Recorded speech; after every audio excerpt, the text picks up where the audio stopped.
Hello, and welcome to the Champ Select podcast, the one and only Legends of Runeterra competitive podcast. I am Alex. Joining me is Noble. Hello. And Hugh. Hello. As per usual. And today, we've got a very exciting first episode for you guys. I'm really stoked to finally be in the studio recording. Hyped. Yeah, we're going to be giving a little bit of background on ourselves real quick so that you know who we are. And then we're going to be talking about why you should be playing Legends of Runeterra if you're not already. And then we're going to go into our normal meta breakdown analysis, tournament structure, and the normal competitive Legends of Runeterra stuff you can expect from us right after that. So to start things off, my name is Alex. I have been playing competitive card games in general for closing in on a decade now. I played semi-professional Hearthstone back in 2014-2015 when the game was relatively new.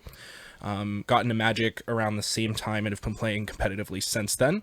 I've played on the Pro Tour as well as many other premier level events, and I'm really excited to bring my knowledge to Legends of Runeterra and to finally be able to have a platform to share it. And I really look forward to making more episodes of the podcast. Yeah, me too. My name is Noble. I've been playing Magic for also close to a decade.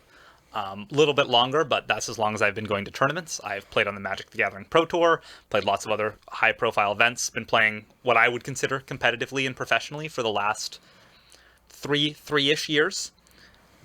I have a little less experience with Hearthstone than Alex, but all three of us actually worked together on a Kickstarter game, that was a very similar style to this. Love playing games, love testing new formats, stuff like that. So very excited by Legends of Runeterra. Have been playing it since beta, and kind of been playing for it's a little over a year now, I think. Is it really that long already? Yeah, I think so. Wow. Yeah. Crazy.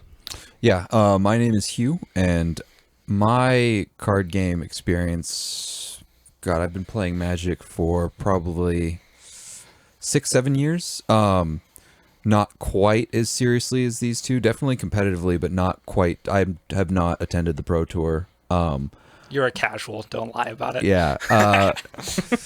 Yeah. Casual that gets dragged to PTQs every once in a while. Yeah, exactly.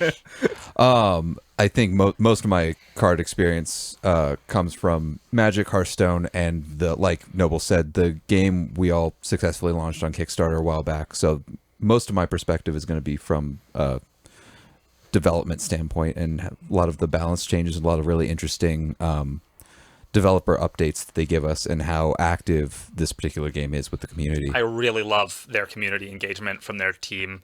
It's very similar to Magic's weekly design articles, but they're on Discord doing Q&As. It's really awesome. Yeah, which leads us perfectly into exactly the first thing we wanted to talk about, which is for those of you out there who aren't playing the game yet. When we told a lot of our friends, family, etc., that we were thinking about starting a podcast for the game, I heard probably 5 or 6 times that, oh yeah, I've heard of that game, but I just haven't started it yet, or whatever.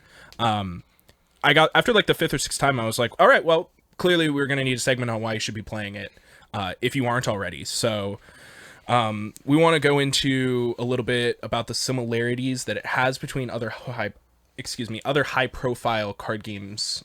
Online card games. Or we're probably going to draw a lot of comparisons to Magic as well, because that's a background that we're obviously pretty deeply entrenched in. But the card game. It's really the card game Yeah. for sure. And really why you should be playing Legends of Runeterra. So take it away, Noble. So first off, our similarities to Magic. It has a very, classic card game feel. You summon units, you play spells. like Magic, there's a combat system where you attack your opponent, and then they choose with your units, and then they choose how to block with their units. Both of you have chances to play spells and stuff like that, but it's a very similar combat system to Magic. That's going to be really, really familiar to Magic players, which is nice. Makes it intuitive, easy to pick up. The game's very good at teaching you these things, so you don't have to remember all this. Another thing that it uses from Magic is one of my favorite things, which is the interaction between players, which is what we call a stack. So that you can respond to other spells. It's probably the soul of Magic, the stack, for sure.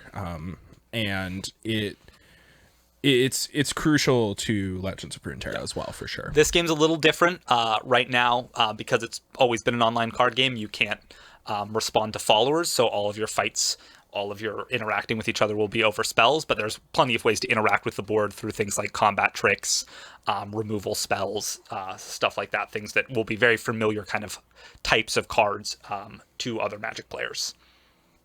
Yeah. As far as Hearthstone is concerned, if you've played Hearthstone in the past, you're going to recognize a few things here as well. It's got the same mana generation system as Hearthstone, so there's no drawing lands or not drawing enough lands or drawing too many lands or anything like that. You get 1 mana at the start of every one of each player gets 1 mana at the start of each turn, and both players are going to develop it as such. There's additional digital card game elements that are somewhat similar to Hearthstone, where certain cards can generate cards or put cards into your hand for certain amounts of time, or always have buffs that paper card games can't do. So it definitely uses the fact that it's a digital only game to its advantage, and I think in a much better way than Hearthstone did. Hearthstone was really the pioneer of the type of digital card game format, I think, and it broke a lot of the ground, really, like for the format. And I think Legends of Runeterra came along and really polished it and really took advantage of the fact that it's a digital only card game. It got rid of a lot of the variance and RNG that Hearthstone was really big on, in favor for mechanics that are similar to Discover and other things that have just the right amount of randomness, just the right amount of skill testing. Additionally, the game progresses very similarly to Hearthstone in such a way that you only play best of ones. There's no best of 3 or anything like that, at least not on ladder, outside of tournaments, that is. Or unlimited, but there are tournaments with best of 3. There are tournaments that have very similar to the Hearthstone tournament structure, actually. So the ladder is very similar to the Hearthstone ladder in the way that it works. And there's an arena mode that's essentially Expedition, that's similar to Arena, but I think upgraded in a lot of ways.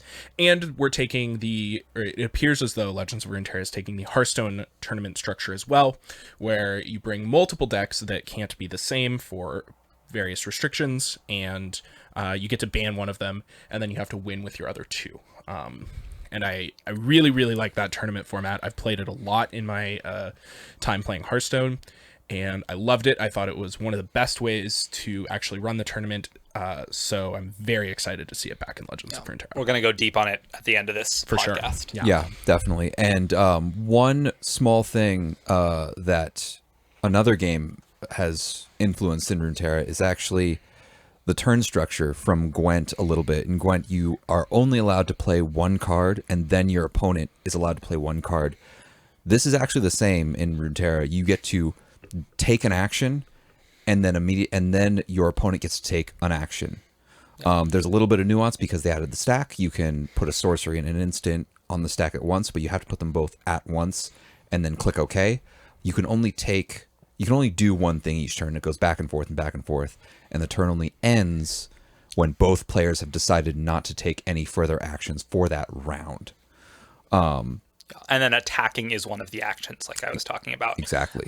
And you can attack every other turn. So one person will be able to attack on turns 1, 3, 5, 7, etc., and the others on 2, 4, 6. Right, exactly. And obviously there are plenty of cards and things in the game that allow you to manipulate and create exceptions to all these rules, as with any card game.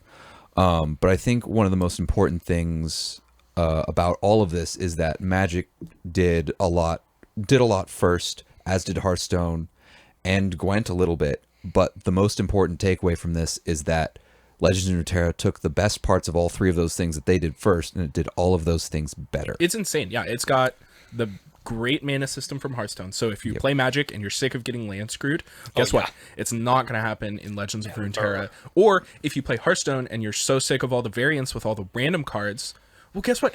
You couldn't do Magic because of the land thing. It's better about that too. Yep. It took all of the complaints that I've found from most Hearthstone players, and it got rid of them by lowering the variance in general. It took away a lot of the complaints from Magic players by generating a mana system that is never going to lead to basically non-games. And added a lot of new really cool things, including a mechanic called spell mana, which we'll certainly talk about and could devote an entire episode to, but is a much better catch-up mechanic than I've seen in basically either of the other two games. I think that if you're a card game player, and that you should be getting into Legends of Runeterra. If you're a Magic player who really liked the gathering aspect of Magic and just Arena just doesn't quite do it for you, this is a phenomenal quarantine card game. The games are so much faster. I was playing Legends of Runeterra for a couple months, and then I was like, oh, I should boot back up Arena. I have some tournaments to prep for, and I played one match of Arena in which I was playing this deck that put a ton of triggers on the stack, and after having the stack take 2 minutes to resolve, I was just absolutely done. Just done with it. Yeah, 50 minutes. 2 games were eaten up by 50 minutes, and I was like, why?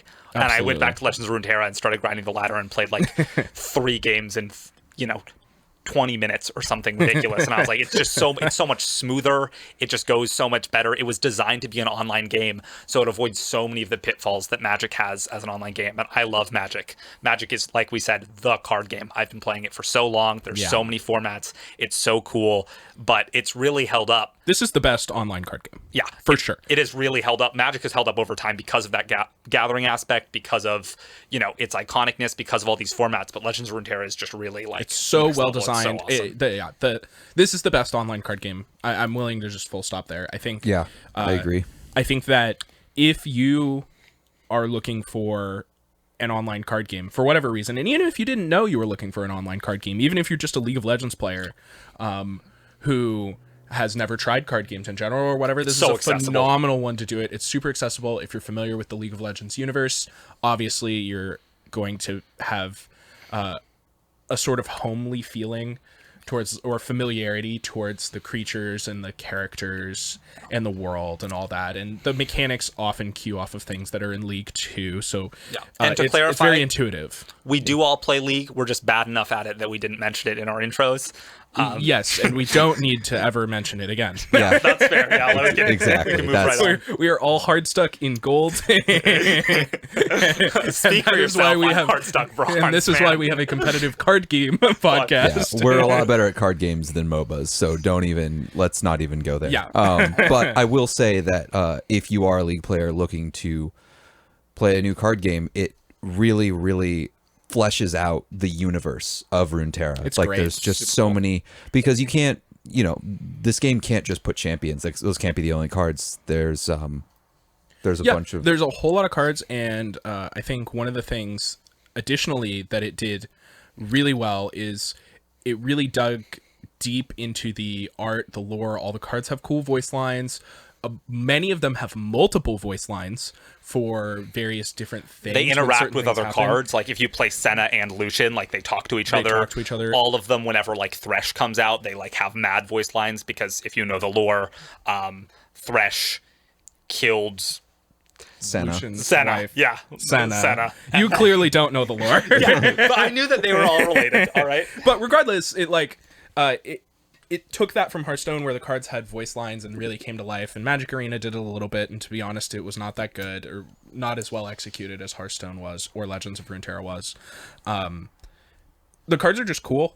The art's really good. The voice lines are fun and exciting. The presentation is really pretty. The client looks really good. Yeah, and we talked a lot about similarities, but the fact that it's taking from multiple different card games and adding its own style to that means that there's so many new things to explore as far as how cards interact with each other, differences, so many interesting differences that make it such a cool thing to learn. Yeah, it's very similar to it's going to feel familiar to people who've played card games, Magic or Hearthstone or any other card games. You know, these are just the two big ones that we're kind of focusing on because they're the ones that are most familiar to us. But it's going to feel familiar to you if you've played card games in the past. But the summation leads to a very different experience, which is awesome. It's polished. Very polished. To put a one word on it, it's polished. It's not. We keep talking about how it's similar, and they're doing a little bit different, but not a ton different. It's not completely different. It's not a Frankenstein's monster of all of these card games. It is just a polished experience that is very enjoyable. Absolutely shocked that Riot made an incredible game. Blown out of the water. Yeah, that Riot really knocked it out of the park. And speaking of things that Riot does really well, all their games are free to play, and Legends of Runeterra is also free to play. Yes. And has one of the most dynamic and best monetization systems. It doesn't feel predatory at all. So like we came from other card game backgrounds. How much money have you guys spent on Legends of Runeterra as a whole? People spend money on this game?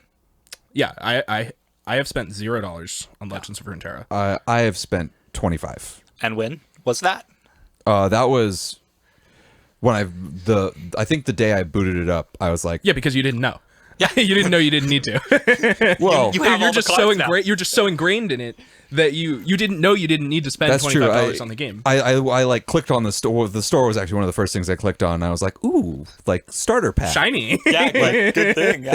It's half got a off. Starter pack. Yeah, it's like 50% off. It's a starter pack. I'm a new player. Like, why would I not buy that? And the starter pack was $5. I was like, let's just buy $25 worth of coins. Yeah, and you'll probably be fine for a while or whatever. But like, you obviously haven't needed to put any more money into it. All three of us in this room. So between the three of us, there's a total of $25 put into the game, and we can all three play of any us deck we want. have all the cards. Yeah, Basically, I know I personally have access to every single card in the game. I have every copy of every champion, Absolutely. and basically I have enough of a collection that I don't spend any resources making cards anymore. And it's not like we're playing 10 hours a day either. At least for me personally, I've put no money into the game. I've been playing pretty regularly since it came out, which was a while ago, but not too much more than a few expedition runs a week for the most part. The game really rewards playing consistently. It actually doesn't reward playing like 10 plus hours a day. Yeah. Because rewards do start to fall off as far as like XP that you're getting. And they're still tinkering with this system. In the beta, it was like really friendly, and it's still easily the most friendly card game. And you'll be able to catch up without spending money to people in a couple days. These friends that we were talking about that were just starting playing Legends of Runeterra. We have friends who, a couple of the people who innately asked us, I've heard about that game but haven't started it. A couple of them took our advice and finally started playing it. And yeah, they've been playing for 2.5 weeks, maybe at most. And I tell the same thing to everyone that starts playing the game. It's just start by playing the expedition mode. Yep. It's like phenomenal. The draft limited kind of stuff. It's the arena, of the game. Yeah, exactly. Essentially, yeah. Great rewards. It's got really good rewards. It's really, really fun. It's one of my favorite limited experiences of all time, if not my favorite limited experience of all time in any card game. And I want to... Yeah. And it's basically free to play. Like, they give you a free run every week, and if you get 7 wins in either of your 2 runs, you're guaranteed to get enough shards to be able to play again, plus additional rewards. And after doing that a couple times, you already have enough resources for you to be able to craft basically any tier 1 deck if you want to start playing constructed after just a couple runs. Personally, I stayed entrenched in limited for about 9 months before I even touched constructed, because I just had no desire to even play anything other than limited. Yeah, it's so free. And the nicest thing about it is that it's all the same currency. You use the same currency to enter your expeditions. You use the same currency to, buy cards. The only thing that you spend money on, and you can only use usually things that you've spent money on to buy extra cool rewards, like if you want a cool board, if you want a little companion, if you want card sleeves, you can spend money. You can bling out your decks. It's totally optional. I personally, maybe there are Riot execs listening to this, there are absolutely going to be skins that you can buy for your champion cards at some point that are going to be like holographic foils and stuff. But once again, all the things that you need to actually play the game, and it will still look great, feel great, Yeah, just like League of Legends, their main monetary. So like, you may be wondering how the game is making money, given that we are avid players who aren't spending money. The game makes most of its money from cosmetic things, just like League of Legends. You can pay to unlock the cards; it's pretty cheap. But if you want to catch up, the things that you really Riot's really relying on people buying are cool boards, cool card backs, cool little characters to have around. Yeah. And honestly, they are really cool. Really so- quickly, just as an example of that, so all three of us know that League of Legends is free to play, right? Now, how free to much play. money have either of you spent on League of Legends? That's what I want to know. I've only been playing for like 6 months, maybe, and I probably have spent upwards of $100. Not very much, but getting a champion that I wanted, getting a skin, sending a gift to someone.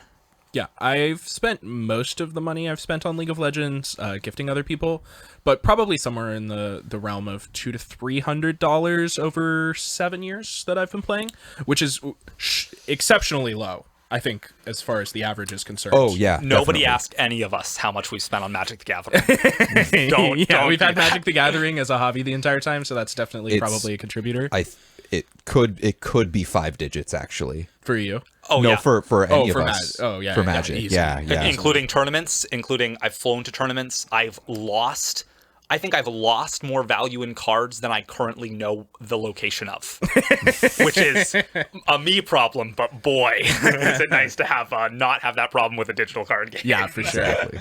Exactly. Basically, my point is Riot knows how to monetize in a very friendly way. Cosmetics. It doesn't feel predatory at all, which is so Yes, good. I for hate sure. playing a game where I feel like I'm trying to get like sucked dry. Like for example, playing Magic Arena. If you lose a couple drafts in a row, which are much easier to lose out of than the drafts on this, because like we said, the There are game less mode, you get non-games. 2 tries. And you Yeah. get 2 tries. And in there are more Expedition. non-games in Arena. And then you Exactly. lose 2 of those in a row, you've burned through your gem thing, and you have to buy more. I spent hundreds of dollars on Arena. That's not even including all these damn physical cards that I lug around. Yeah. Yeah. Precisely. So the monetization is great. Yeah. I think that's all we need to say about Yeah, it, really. I think that I'm gonna try and wrap it up, but if anybody has anything else to say, please do. But I think that in general, the game is really good. It's really fun. It's really fresh. It's very well polished. It's got all of the bells and whistles you should expect from Riot Games, a multi-billion-dollar company. And you could tell that they care about it and they're putting time into it. And the tournaments are just starting right now. We're about to have the first seasonal tournament, which Riot Games has announced and promised to be a seasonal thing, which is every couple months, essentially. There's going to be big tournaments where top-ranking players on ladder, as well as a few other people who qualify in various ways, can try to compete to be, well, I guess the first ever world champions is basically what we're setting up for what's here. starting now is seasonal tournaments, and they're planning to have seasonal tournaments every ranked season, which is about 2 months. The first of which is on December 6th. So if you're listening to this even a week after we hopefully get it up, there's still time to try to qualify for that. So the first, like I said, December 6th, and they'll be every 2 months. And this kind of goes into the set structure for releasing new cards. They release a new set of cards every 2 months.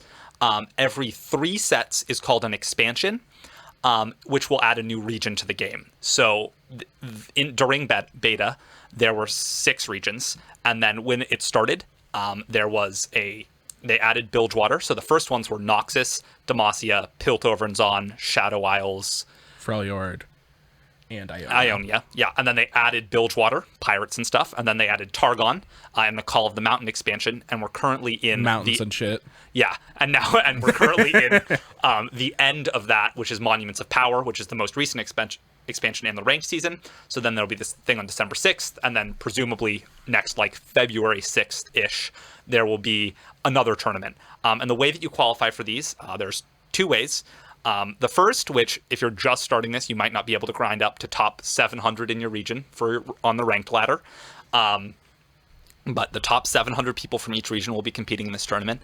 And then there will also be the first 324 people that complete this last chance qualifier. And so they have this system where every week there's something called a gauntlet. Gauntlets are currently in the tournament structure, which is the same as the Hearthstone tournament structure. Yeah, we'll get into that in a little bit. Yeah. And every time you go 4 wins without getting 2 losses in a row in one of these qualifier tournaments, you get something called a Prime Glory. And then you got to be on the button. But when this last chance tournament goes live, the first 324. The first 324 people to 7 win in the tournament structure get in there. So it is time sensitive, and there are ways to get free wins, basically buys, which are these weekly gauntlets that we're doing, and we're all grounded out. I think we all have at least one at this point, and are trying to get pick up a couple more in the next couple days to hopefully qualify that way. Or that fails, I'm pretty confident. Of being able to do it on the ladder. All right, so now that we've talked about why we think you should be playing the game, if you aren't already, let's get into the tournament structure and the meta and the stuff we really want to break down about the actual competitive scene of the game. So I think it's important to start things off with the actual structure of the tournament. Agreed. And we only have one tournament, like it's just starting out, right? The competitive scene is really just now starting. First seasonal tournament. Yeah, and it's the first seasonal tournament, which is starting here very soon. And this feels like the first real step that Riot is taking to have the game have a competitive scene. Which makes this the perfect time to start playing, honestly. Absolutely. Like, this is absolutely the best time to get into it. And they've made it so anyone can access the format. Literally anyone. I'll let you talk about and so who gets in. for you at home who don't know what the tournament structure is, it is basically identical to the Hearthstone tournament structure.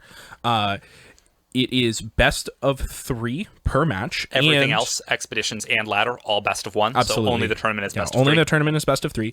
And it's taking the Hearthstone system, like I said. So before the match starts, you will see your opponent's 3 decks. Each deck has to have, or cannot have duplicate champions, and has to have at least 1 different region from each other deck you're registering. So essentially you cannot register the same deck more than once. And then you see your opponent's 3 decks, you get to ban a deck and they get to ban a deck of yours with only seeing the regions and the champions.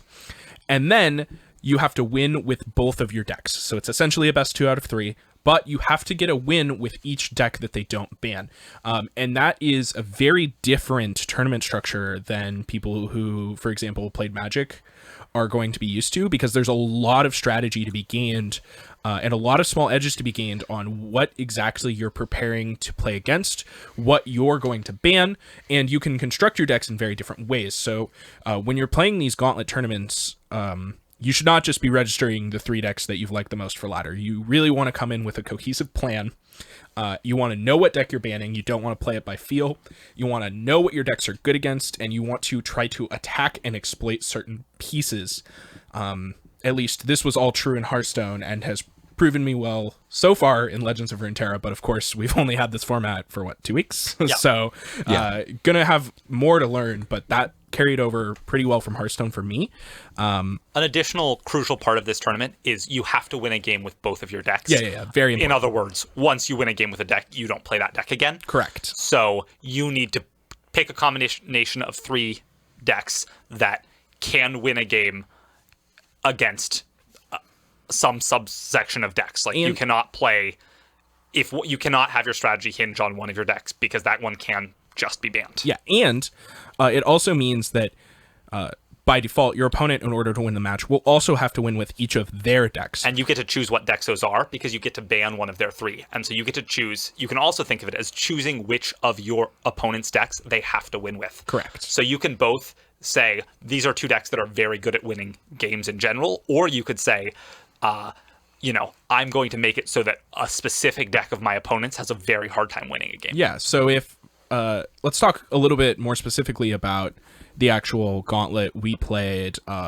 last week. We have not registered anything for the one this week, which but is I'm sure the second to last one. Yeah, but I'm sure we're going to talk about what our plans for it in the future. But last week, the meta was pretty interesting. There was the new Fearsome deck that had just came out that had been kind of ravaging ladder. And then... Which is Elise, it's usually Noxus, Depending on, there's a lot of different builds. There's an Elise Noxus build that's very aggressive, lots of 1-drops. There's a Mistwraith build that is often mono Shadow Isles, so it gets to take very advantage of close to Mistwraith. mono Shadow Isles. I've seen decks that are basically mono Shadow Isles with only Elise and Nocturne, and Or sometimes was playing Darius, like Splashing a couple Noxus. copies of Go Get It in as their like literal only non-Shadow Isles card. But it has many forms essentially. But the new Fearsome deck was really the new hotness. Couple that with the hotness from the last week being the Aggro Scouts deck. Aggro Scouts. It was basically, if you looked at a nice little tier list, if you looked at the S tier, it was 4 aggro decks. It was Pirates, Yeah. which is Gangplank and Misfortune usually. Yep. And Discard aggro. Discard Aggro, which is Draven, Jinx, and sometimes like a random Teemo. And Scouts, which always has Misfortune and is always Misfortune, or Bilgewater Demacia, Yep. and has Lucian or Quinn. And then that other deck we talked about, that Fearsome. The Fearsome deck. Yeah. So we took kind of a look at the meta, and I just couldn't really see many worlds where most players were not going to submit an aggro deck of some kind. Yeah, exactly. It felt like they were the best decks on the ladder, and they were the highest played decks as well. They weren't just the best performing ones. They were the best performing ones with the highest play rate. They were all over ladder. And so last week I was like, I'm just gonna submit 3 decks that are going to crush aggro. I submitted 3 decks that I think all had great aggro matchups, and I was like, I think that most of my opponents are going to submit at least 1 aggro deck, and I'm going to make sure that it doesn't win. Also, the common weakness of these mid-range decks is they're really bad against the combo deck that is good right now, which is Lee Sin Zed. And that combo deck has fallen largely out of favor recently because it's so bad against these aggro decks. Yeah, and it's the Ezreal buffs too really made the Lee Sin deck a lot worse because they really struggled with that, and there's just a lot of Ezreal floating around right now. That's true. And so we figured we'll ban Lee Sin if we see it because it's very good against our comp. But I actually never saw a Lee Sin deck and just got to ban something. So what were the decks? Well, me and Alex both registered the same decks, and we got a Prime Glory with it. Yeah, we registered very close to the exact same list for each deck. We spent quite a while tuning it. Brewing. Yeah, we registered a Feel the Rush, Freljord, Shadow Isles ramp deck, essentially, that we had teched specifically to try and beat aggro. Yeah, not playing any ramp cards that yeah, we didn't play a single ramp card. We were just playing the full suite of Vile Feasts, Withering Whale, Tavern Grasp. Keepers, Withering Whale, Grasp, all the removal spells, Vengeance, Ruination, in Flash Freezes, which are good cheap tempo spells, and then Winds. Creatures. Yeah, we were willing to take the full 3 Avarice and Sentry. We were really willing to take our time because, once again, our goal was just to not lose to aggro. So we registered that.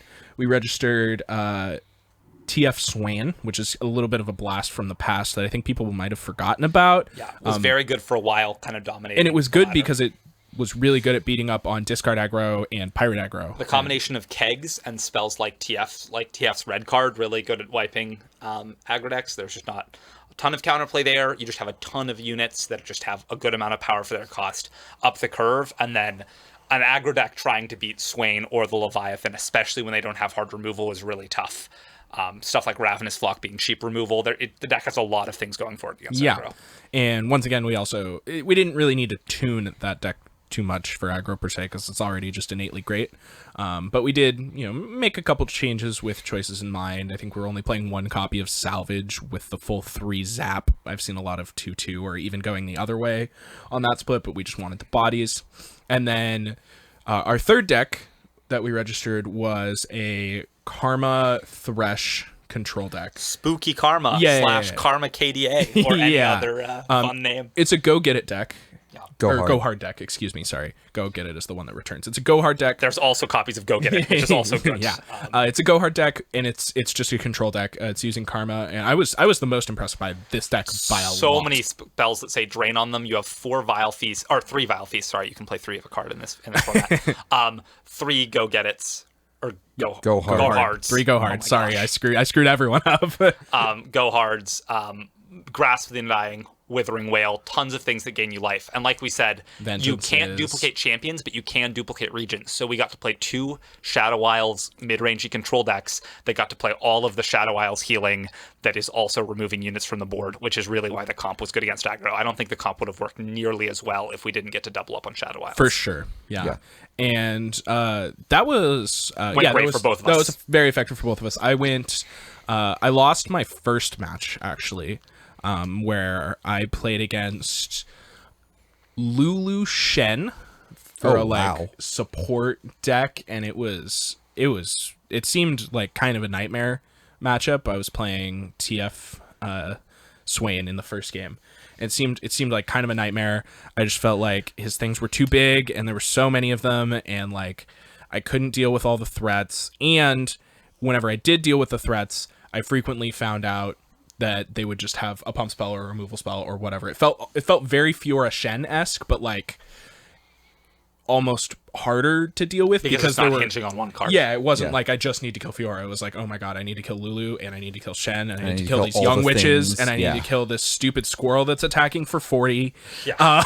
Squirrel. You know, and I just didn't have the tools to answer everything, and maybe my draw lined up poorly. I haven't really seen that deck too much outside of that exact match, but I lost against it with TF Swain, and then I played my second match against the same deck with the Karma Control deck, and my opening hand was all 3 copies of Thresh, 2 out of 3 of my copies of Karma, and then my first 2 draws were Rekindler. And so I just got slammed. After mulligans, right? Yeah, it was after mulligans. My hand was like Thresh, Karma, Rekindler on like turn 3. That's just straight up. And I was just like, all right, well, yeah, I mean, whatever. We'll shipping your first 4 Something turns. I will also note is people were really scared of the Feel the Rush deck, and it got banned every time except one to me, and I thought that was easily the weakest of our decks. I agree. Really interesting. And people kept banning it because I think because that deck was very dominant for a while before it got a couple nerfs, and I think people were just scared of it, and boy, did that comp take advantage of that, because I think the deck's just like kind of bad now. It's funny because your guys' strategy was very different from mine. Mine was a little riskier. I brought Ash Sejuani mid range. I did bring Noxus, right? That has Noxus cards in it. Noxus, yeah, exactly. I brought that. I brought Deep Sea Monsters. Cool. Which the classic version or the Twisted Fate? New classic stuff with Maokai and Nautilus. Yeah, and I actually cut the Singleton Thresh for the third Maokai because I just think that card's good. Very good, yeah. And the third deck was that's the one deck we both all 3 of us played, was the Spooky Karma deck. So good. That deck was great. It's so good. But my strategy was actually, because Ash Sejuani became almost overnight, it became so prevalent on ladder, like it felt like everyone was playing it. The meta moves really fast in this game. As soon as there's an update. Noticed. I mean, it's just every day. Yeah, even. because there aren't there's even also updates, really. Bi-weekly, so we talked every 2 months there are new cards. There's also bi-weekly balance patches where cards will get an extra power, an extra toughness, get nerfed a little bit, get slightly different effects, and that keeps the meta shaking up all the time. Yeah, and in this particular instance, it was the nerf to Trundle going from a 4/6 to a 4/5, which so relevant. It just makes the card like bad. And it's Weirding wild. Stones going from 0/4 to 0/3, and the Ice Pillar that Trundle makes going from 0/8 to 0/6. All of these make all of the Trundle's units, all of that deck's units, way easier to kill with damage-based removal. Exactly. So all of a sudden, that deck was a lot worse, and Ash Sejuani apparently was the thing that came up and was good. Kind of a classic case of a deck being pretty good when all the decks are very good, and then Lee Sin got nerfed. The TF Swain deck got nerfed because Make It Rain got nerfed. And this deck that we're just talking about, Feel the Rush, got nerfed. And so it was a deck that's been like tier 1 that whole time, and it just hasn't been touched, and it's just very good now. Yeah, anyway, my strategy was actually, since the Ash Sejuani deck was so dominant on ladder, at least in my experience, and it found to be in other players' experience too, because what happened was I was hoping that deck would get banned every time, and it did every time except for one time. And I was hoping, and I knew my other 2 decks were very strong, and I knew the Ash deck was too, but I wasn't really counting on it to really do much for me. Yeah, exactly. And it turned out that... So what were your other 2 decks? The Deep and Karma. Oh, Deep. That's right. I'm sorry. Exactly. And I ended up being pretty right about Deep being suddenly where it was before when the ramp deck was good, deep was sort of out of favor. But as soon as that deck got nerfed, I felt deep was suddenly strong again. And Yeah, what is deep good against? It's really good against other mid-range decks because it just sort of goes so bigger. big. It's so It big. goes way over the top. Yeah. Yeah, and it's really, really good against more aggro decks with a lot of reach, something with a lot of burn, like Because you have so much healing. yeah, because once again, Shadow Isles just has all the healing and all the removal. It's just so strong, and all of a sudden, all of your creatures suddenly become +3/+3 really quickly, and they're as soon as you hit your Nautilus, they all cost 2 or 3 mana. Yeah. So any mid-range deck isn't going to be able to compete with a bunch of 2-3 mana 7/7s and 8/8s. Yeah. Like, you just can't do that. Very quick thing that's necessary to know about this game. Damage is permanent, and very few regions have spells that actually say, like, kill a follower or kill a champion.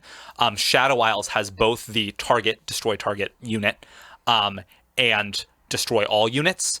I think it's kill is what it says, not units. destroy. Kill all units, yeah. Kill all units. And so if you're not playing against a unit like that and you have like a 10/10, you know that they can't just outright kill it. Exactly.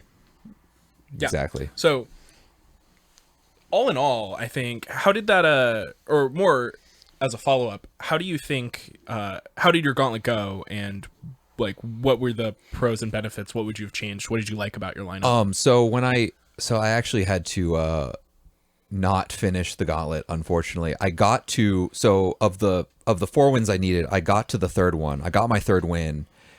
And I forget exactly what pulled me away, but I didn't have time. I had worked the next day. Went 3-1. Or... Yeah, I went 3-1. I didn't actually end up losing out of it because you have to lose 2 in a row. Yeah. That's how both these gauntlets and expeditions work. Yes, exactly. And unfortunately, the gauntlet was expiring in 4 hours, and I just didn't have time. Then I didn't have time. Then I had work the next day, and I wake up at 4:30 in the morning for work. So Yeah. like, we're just not. Yeah, totally. That. But yeah, it worked out pretty well, and you went 4-0, right, Noble? You Yes. just like clean swept We it. did have our very first match in which we lost a match that I thought we were favored in, discard aggro against one of the Shadow Isles decks. And then our opponent just conceded the match. So that's not a great reference point because my opponent was up a game and then just conceded Scooped. both games. Yeah. Well. Well, And, but that was nice. we take those. Yeah. We take those. And I'm confident that I would have done fine without that because even if you lose that match, like you said, you have to lose 2 in a row. Yeah, I So you can lost go- my first match. You can go loss, win, loss, win, loss, win, win. Because the final one you do have to win the first time you play it. Yep. Which makes it very, very not punishing of mistakes. It's very forgiving. yep. It feels like you are, if you put the time and thought into it and you're like a pretty reasonable player, most of the time you'll probably walk away with the 4-win trophy, I think. I lost my first one, won out the rest of them. So between us with our lineup, even if you don't count the one where we were down a game or whatever, that makes us 7-1 over 8 total matches. So felt quite good about And of that. course, there's one this week. They go live on Thursdays and they end like Monday nights, I think. Yeah. I think it's Monday mornings. Yeah, I think something like it's that. Sunday nights. You I think can it's check what you can know. Yeah, it there's a shows you how countdown much clock. time is left. Counter. But so we have another one. We're recording currently on a Saturday, and we all have this gauntlet still to play. Yeah. Does anyone have any? The meta has shifted. Ladder, lots new decks always pop up. I have a pretty similar image of the format. Is that where y'all are at? Yeah, it hasn't shifted much from this week to last week. I do think that aggro has become a little bit more dominant than it was even before, and I think I actually want to just straight up bring 3 aggro decks to the gauntlet. I've this time. thought about that. I hope you do, because A little our bit. 3 mid-range decks are ready for you. Yeah, I think that the 3 aggro decks thing is probably quite good. Yeah. Even if your opponent just has like a deck that they're like, oh, I'll get my win against their control deck or whatever. Yeah. It's totally fine because that is a totally reasonable thing to do in the format. You can bring a deck that's just awful against aggro and just know that, like, all right, this deck needs to beat the control decks or the mirrors or whatever. But if you build it to do so, that's a totally fine thing to do. And you get to prey on that if you bring 3 Yeah, aggro and decks. you can do that, and you really get to slam that with 3 aggro decks because you're forcing them to line it up poorly.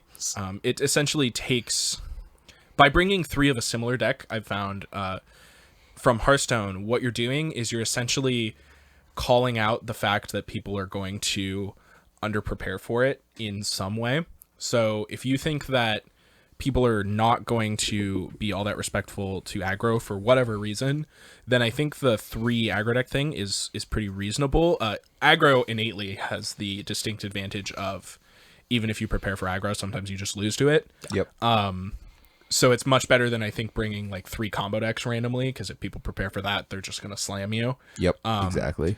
So I think that if you want to do these strategies that hinge on bringing 3 of a very similar deck and trying to prey upon at least one poorly built deck from your opponent, then I think that aggro is the best place to do it. Yeah, especially I think normally I wouldn't like to do that, but in particular the aggro decks that are around right now happen to have a lot of reach. So Fearsome has evasion in that a lot of creatures can't block it. Yeah, the Fearsome keyword says that creatures with Fearsome can't be blocked except by units that have 3 or more power. Exactly, and so that has a lot of evasion. It can get around a lot of creatures. The discard aggro deck is incredible at just hitting face and pulling out wins it has no right to pull out. I only ever, you deal with the first rush from that deck, you're like, this is great, I'm at 15 health or whatever, and then they play one of their champions, Jinx.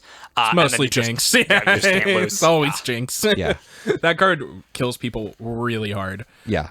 And it basically that has a ton of reach. And the last deck I would bring is Pirates, because it just has a lot of burn, and Pirates, discard aggro, and Scouts. Oh no, Fearsome, not Scouts. Fearsome or Nightfall, one of those. They both have fearsome creatures, but I want something that doesn't need a full board to kill you. Yeah, you actually can't bring Scouts and Pirates because they both really want to play Misfortune, Exactly. and that's the thing you can't do. This particular format where you can share regions but can't share champions really favors aggro decks, because there's only 3 or 4 decks that are regions that are very aggro regions, and so if you had to bring 6 separate regions, it would be a little different, but since you don't, you can have some overlap, you can build 3 good aggro decks. Exactly. Absolutely. And I think that the aggro decks in Legends of Runeterra and in the meta right now are very fun to play, which I think is drawing a lot of people to playing them. I think pretty much everyone that picks up the aggro decks, even people who don't really like aggro, they're shocked by how fun they are. Are always like, wow, this is a really fun to play aggro deck. And that's just, aggro always has the highest play rates in every card game on ladder. Because the games are so fast, it's so much easier to climb. It's the easiest when way you to need climb. to play quantity instead of quality. For sure. Yeah. And just innately is usually the simplest plan. It's the best one to tell your friend who doesn't play card games, hey, just kill him. You just turn your creatures attack, sideways, or in this case, put your creatures up. Or Face Hunter from Hearthstone or whatever, where it's no, you literally only ever point things at their face. It's we do not have any situation where we aren't going to put apply the brakes a little. It's no. Can you attack your opponent's face? Yes, do it. But in Legends of Runeterra, they're really complicated, really complex. Because of the priority system. So when you're the one with the attack token, you can do something that is referred to as opening, which is where you give your opponent no chance to play a creature or a unit or a spell, and you just attack as the first action. Then they can only block with the creatures they have on board or interact with fast spells. Which can really punish. If they have an open board and you have 2 creatures, you're just always going to get to attack for 5 damage or whatever, or 6 or whatever. Yeah, whatever it ends up being. Even if it's only just 2 or 3, the opening attack is so good. Yeah. Very often, if I have a 2-drop with 2 power to play and a 2/2 in play, you just want to attack with the 2/2 in play. Yeah, one of the dynamics that I think is so interesting about the aggro decks is when you attack, because it's a fun balance between all right, it's turn 3, my opponent's got no board.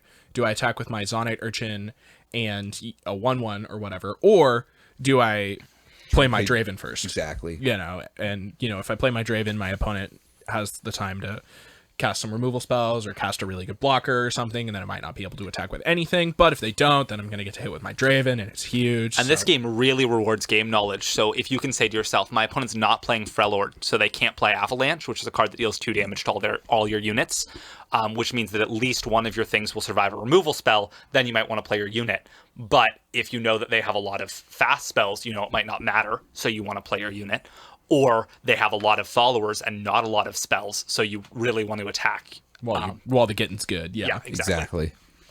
So I think that I am probably going to register a similar suite that I did last week. It just felt so good. I am not going anywhere with this Karma Control deck. It is insane. Yeah, It's that's so good. That's pretty fair. I The Karma cannot Control lose deck's- with it. It's insane. I am like 20-1 with the deck overall. Yeah, it's pretty nuts. I've been Like, very impressed by it Spooky is Karma. so good. Yeah, if the games didn't take so long, I just They take play, forever. Yeah, they take so long. That's the I'd problem play with that playing it on ladder is you can Exactly. get in 3 games with in like an hour. yeah. As opposed to aggro, where it's like I played 15 games in like 17 minutes. Like, Yeah, it's insane. Yeah, and that means like win rate rise. Even if the Karma has an 80% win rate, you can still climb faster with a 60% win rate on an aggro deck because you play 3 times as many games. Which is part of the reasons why I alluded to the fact that aggro decks are always the most played on ladder.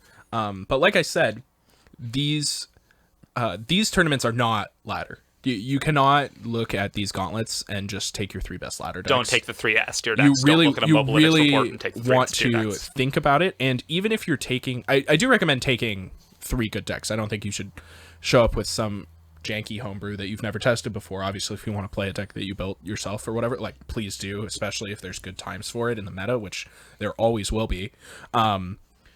But like you need to have a plan. You need to think about what you're trying to beat, what deck you're going to ban. For example, we talked about taking all of the ramp cards out of the ramp deck. Yep.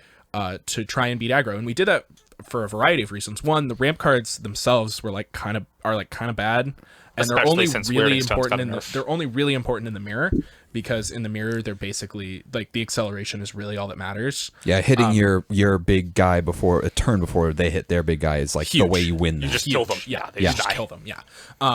But we were planning on preying on aggro, which meant that we didn't need to try and beat the mirror. Because we're going to ban it. Because we're going to ban it. Because we're not here to beat that deck. And if our opponent showed up with a particular lineup that was like Feel the Rush and Lee Sin and Tom Raka Yeah. or something like that, we would have been in really bad shape.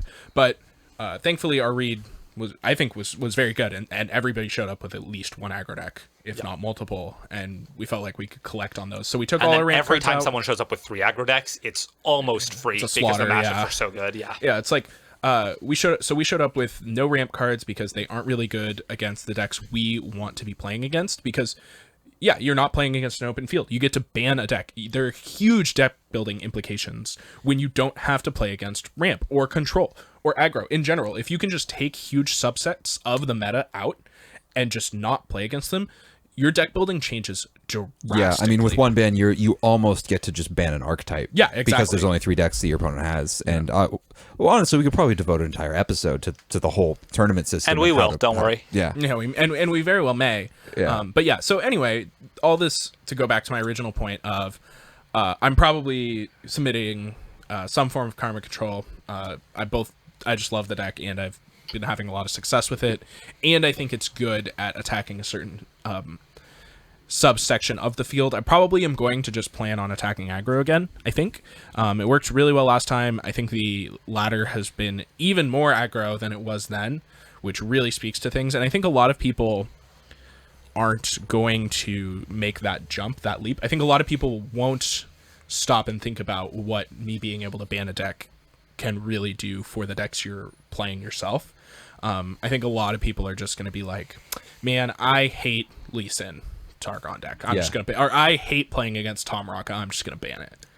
That specific one, because it's basically a prison deck, so many people are like, yeah, my plan is to ban Tom Rocca, and I look at their lineup and I'm like, yes, but all of these decks beat Tom Rocca. Like, it might not be fun, but like, you should be banning something else. Yeah, for sure. So Spooky Karma as one of our decks. I think the other one for me, one of the other ones is always going to be some combination of the cards Twisted Fate, Ezreal, and Swain. So whether that's TF Swain, whether that's Ezreal Swain, or Ezreal TF, all of which are pretty good, I'm going to play one combination of these, like dealing lots of damage with hopefully Kegs, or the synergy between Piltover and Zon, and Noxus as far as damage triggering both Swain and Ezreal.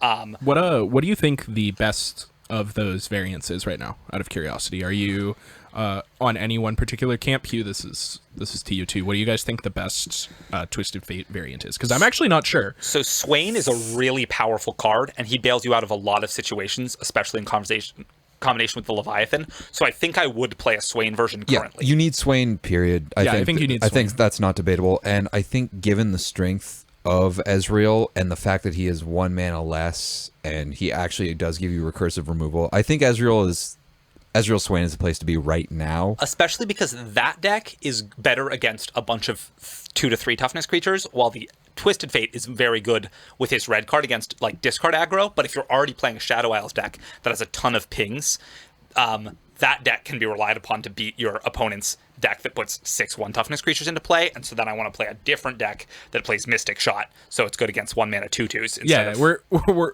it's interesting that we're like dialing in on exactly how we're going to attack exactly each aggro deck, and like tuning the list to beat that, because you don't just want to have 3 decks that blanket beat aggro, because you can't really do that. Can't really do that, and you can have certain decks where the removal is supposed to line up in certain ways. Thermogenic Beam, I want to kill Draven or Jinx, or you can have your Thermogenic Beam to go bigger to also kill other threats from other decks that are playing more powerful engines, Trundle, things like the Leviathan or Swain, even in mirrors, essentially, or where things are really relevant.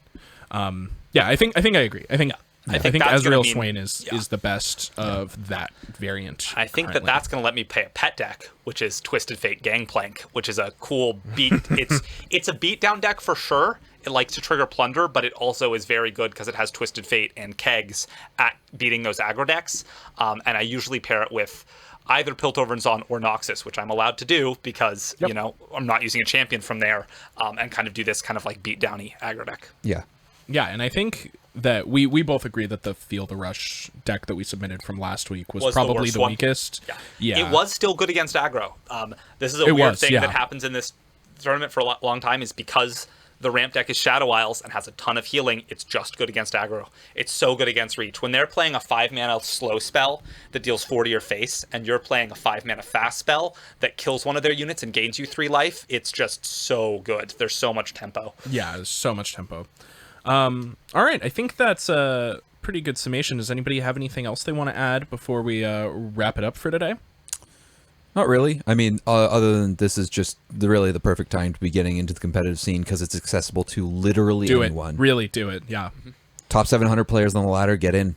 That's just if you're someone who is willing to put in the time, you can get there. Another really quick off point is the actual ladder itself.